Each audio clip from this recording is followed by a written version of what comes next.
d'action sur le foncier au Sénégal, le CRAFS.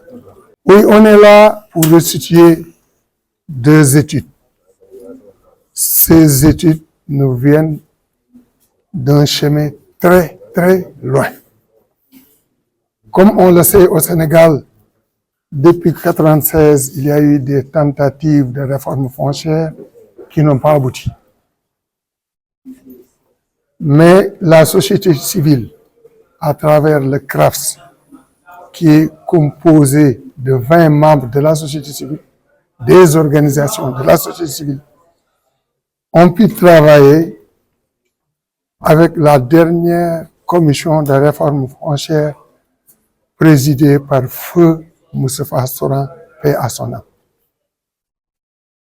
Un document de politique foncière a été déposé sur la table du président de la République. Quelque temps après, la commission a été dissoute. Donc, ce document n'a pas fait long feu. Mais du fait que c'était un document de proposition de politique foncière, nous avons saisi la balle au rebond pour anticiper sur la législation foncière. On n'a pas encore de loi, mais nous ne pouvons pas attendre l'existence de cette loi pour parler de législation. Du fait que notre travail, c'est un travail de lobby, d'alerte, de proposition et de position, nous avons travaillé sur des propositions de législation foncière.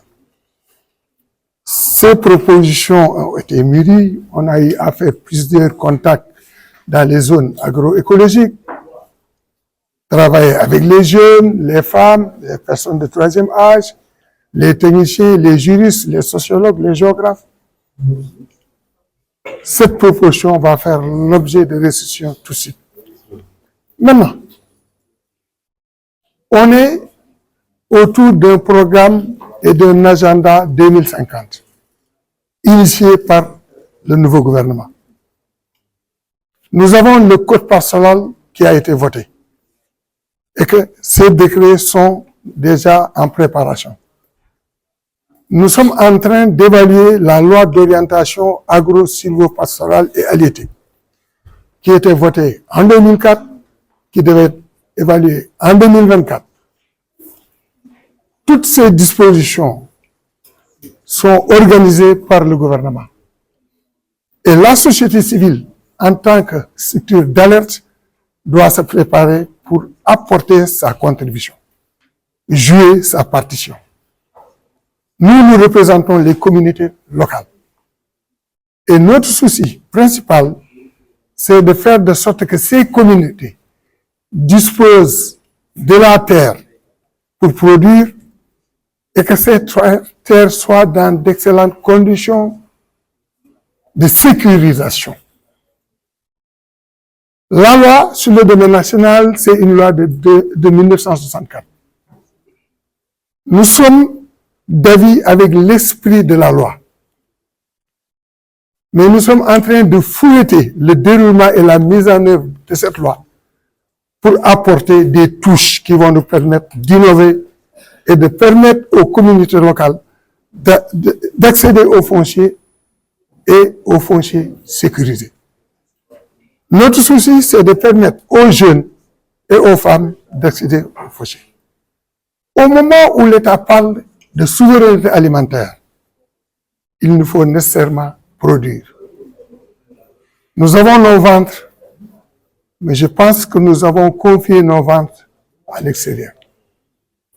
S'il n'y a pas assez de bateaux remplis de nourriture, les Sénégalais ne vont pas vraiment manger à leur faim. Pour réformer le foncier au Sénégal,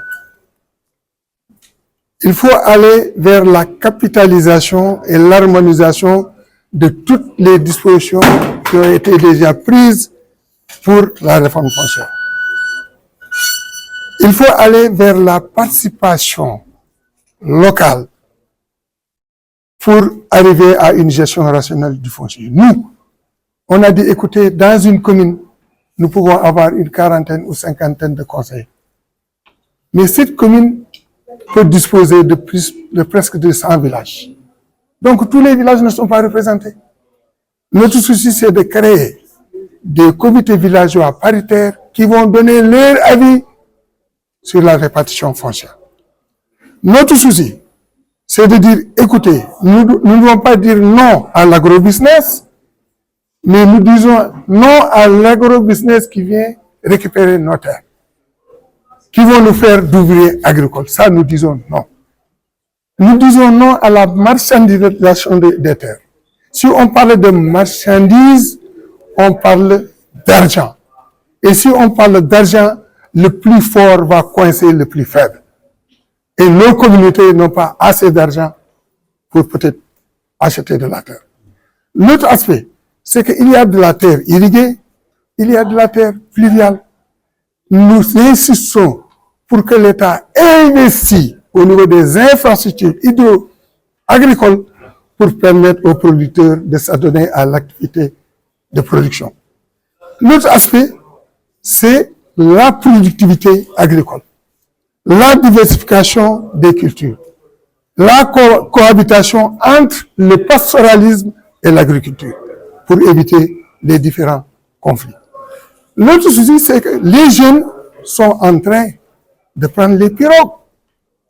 Il faut aller vers des politiques ambitieuses de développement pour permettre à ces jeunes de s'adonner à la production agricole, gagner leur vie, former leur famille. Ça fait partie aussi de nous. L'autre aspect, c'est qu'il y a une incohérence territoriale au niveau des communes. Certaines communes ont des difficultés de limite. Et ça, c'est sous la responsabilité de l'État. Et nous sommes en train de faire des propositions pour que l'État prenne en charge ces dispositions. Vous avez écouté tout de suite le directeur des collectivités locales. Ils sont dans des programmes diversifiés. On a même entendu des programmes de réforme agraire. Mais nous n'avons pas encore ces informations clés. Mais nous allons anticiper en tant que société civile. Essayer de creuser ce qui est réforme agraire. Alors maintenant, après avoir creusé, nous allons nous positionner. Mais notre position va faire l'objet de partage d'une démarche inclusive et participative au niveau des communautés. Nous portons la voix des communautés, il faut les écouter. ñu ngi fi tudd waaye eggagul fa mu war a egg liggéeyoon nañu nun société civile ñu tuddee nu CRAFS te ay nit bokk ko liggéeyoon nañu ba joxe sunu xalaat si commission bi professeur Souran jiite woon yal na ko yàlla yërëm déposé woon nañu si taabalu président de la République Macky Sall benn document bu ñuy tudd document de politique foncière teguñu si ay fan ñu tas commission ba te commission boobu dafa waroon continuer liggéey si législation foncière commission nag ku ko tas la mu la indil ànduloo sa dem nañu daje ak président ni que comme li ñuy waxoon si réforme bi fu mu toll mu ni loolu dama koy seetaat lu ñuy seetaat wérugul si moom waaye ñu ni nun du ñu toog rek di xaar nañu def lecture li nu déposé woon muy document politique foncière waaye nañu anticiper si législation bi donte état defagu ko li ñu si jublu mooy li ñu waxoon soccante jatul bi ñu ñëwee fekk nañ ko mu jatu waajal suñu bopp ba buñ ñu wooyee nu am lu ñu proposé kon société civile bi li muy xalaat mooy du def saupoudrage du tëb rek def ay mbir day préparé wu ba fu ñu ko wooyee fekk am na proposition nag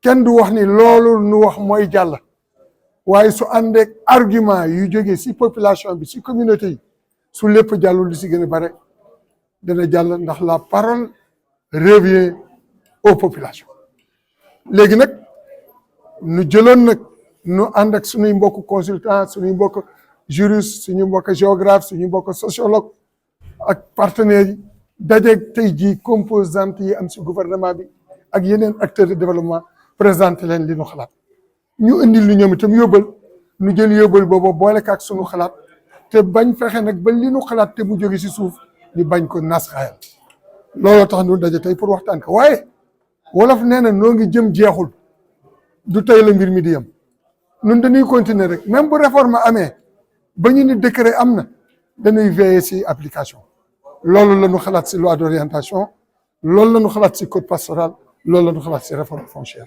jërë ngeen jëf